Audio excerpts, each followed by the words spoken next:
జాతీయ సమైక్యత చాటి చెప్పడంలో సర్దార్ కృషి చిరస్థాయిగా మిగిలిపోతుందని భారత మాజీ ఉపరాష్ట్రపతి వెంకయ్య నాయుడు అన్నారు. స్వాతంత్ర సమరయోధులు ఎంతమంది ఉన్నా సర్దార్ వల్లభాయ్ పటేల్కు ఉండే గుర్తింపు వేరన్నారు. విశాఖ నగరంలోని ప్రభుత్వ అతిథి గృహం జంక్షన్ వద్ద ఉన్నటువంటి సర్దార్ వల్లభాయ్ పటేల్ విగ్రహానికి పూలమాల వేసి నివాళులర్పించారు. ఈ సందర్భంగా ఉక్కు మనిషిగా సర్దార్ వల్లభాయ్ పటేల్ చూపిన సమర్థత పాఠ్యపుస్తకాల్లో రావాలని పేర్కొన్నారు.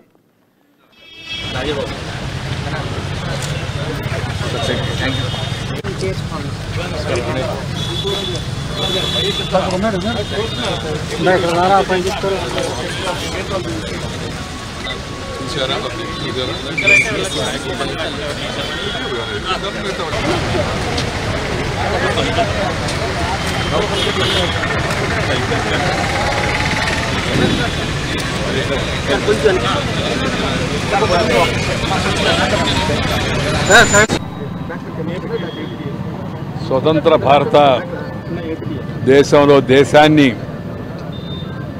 ఐక్యంగా ఉంచడంలో సమైక్యపరచడంలో అద్భుతమైన శక్తి సామర్థ్యాలు పట్టుదల అకుంఠిత దీక్షతో కృషి చేసిన శ్రీ సర్దార్ వల్లభాయ్ పటేల్ గారి యొక్క జయంతి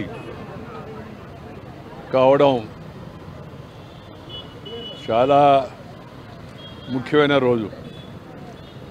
శ్రీ సర్దార్ వల్లభాయ్ పటేల్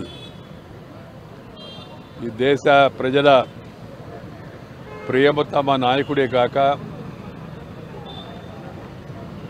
బ్రిటిష్ వాళ్ళ యొక్క దమన నీతి